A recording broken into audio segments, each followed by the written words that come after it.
Hello, and welcome to Endor N-Gauge Model Railway. I'm Jonathan. Recently, I was pleased to receive a sound-fitted LMS X Midland Railway 4F that I'd had on pre-order for over 6 months. After the issues I'd been having with Dapol tender steam locomotives, which I discussed in video number 10, I was hoping that this Graham Farish model would be better. First things first, Endor had been out for several days, so I gave the track a good clean. I used Goo-Gone and a lint-free cloth. It seems to get the dirt off well and doesn't scratch the rails or leave debris behind. Before doing anything with the model, I gave the instructions a quick scan.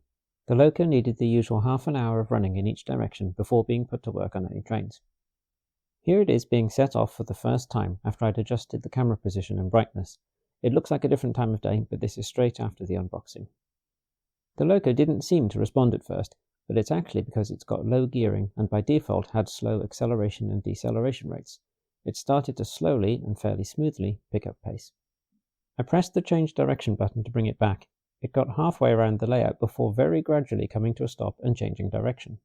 I was extremely impressed with it, though it was too unresponsive for my preference, so I programmed quicker acceleration and deceleration rates and gave them a quick test.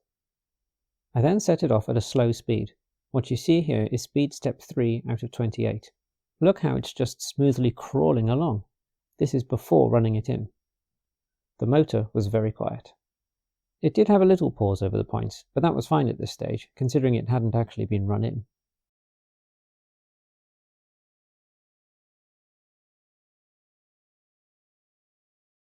I then gave it the full running in forwards and then backwards.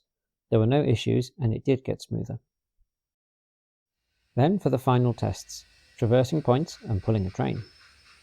The 9F and a longish train were already on the layout, so I shunted the 9F out of the way.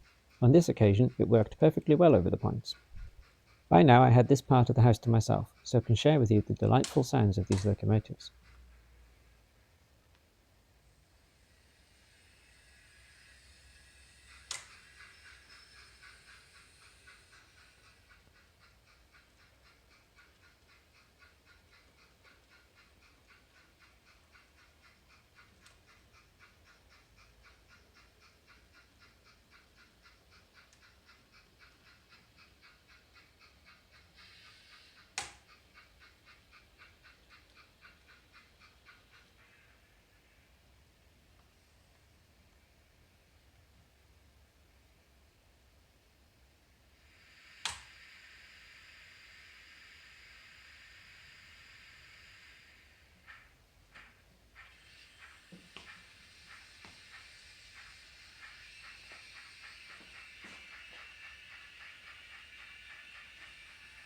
I don't think it's loud enough for you to hear in this, and possibly the sounds from the 9F are getting in the way, but a nice touch with this locomotive when it changes direction is that it automatically stops for a bit and makes some clanking noises before setting off again, presumably the sounds of the driver operating the reversing gear.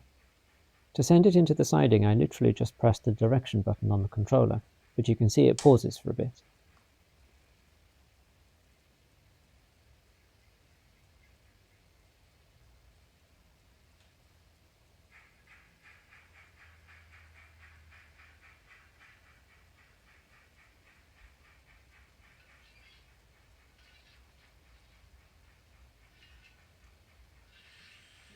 You can see it again as the loco collects the tankers, but this time with the controller fully in view.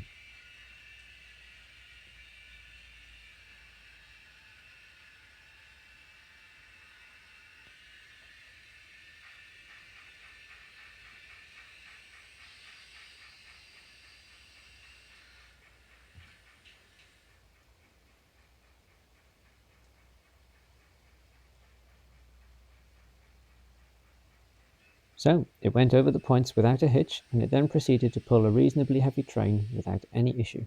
This is an exemplar of just how good a new N-Gauge tender steam locomotive can be. I'm very pleased with it.